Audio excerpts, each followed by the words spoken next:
बिस्मिल्लाहिर्रहमानिर्रहीम। अस्सलाम वालेकुम नाज़रीन, आप देख रहे हैं हमारा यूट्यूब चैनल तिब्बे अल शफ़ा टीवी। मैं आपका मेज़बान हकीम मोहम्मद ज़मान हैदर। नाज़रीन, आज बात करेंगे मैदे पर।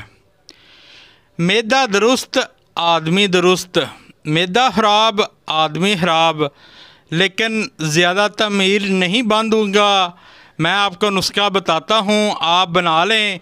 इंशाअल्लाह मैदे की तमाम बीमारियों से शफा मिल जाएगी इंशाअल्लाह। उससे पहले मेरी आपसे रिक्वेस्ट है, जिन दोस्तों भाइयों ने मेरा चैनल अभी तक सब्सक्राइब नहीं किया वो कर दें, और साथ ही बेल के बटन को भी प्रेस कर दिया करें ताकि आने वाली हर वीडियो का नोटिफिकेशन आपको मिल सके। तो नाज़रीन, 5 तोला हरीड लेनी है, हरीड स्याह।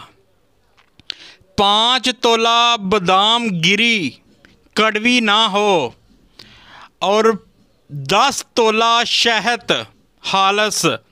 बादाम गिरी और हरीड को कूट लें और शहद मिला लें। आपकी मजून तैयार है।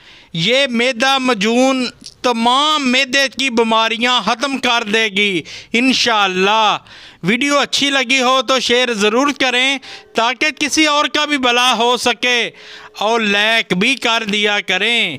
शफा मिन जानब अल्लाह करीम। अल्लाह ताला आपको हर बीमारी से महफूज रखे, सेहत वाली ज़िंदगी अता फ़रमाए, अचानक आने वाली परेशानियों से महफूज रखे। अस्सलामु अलैकुम।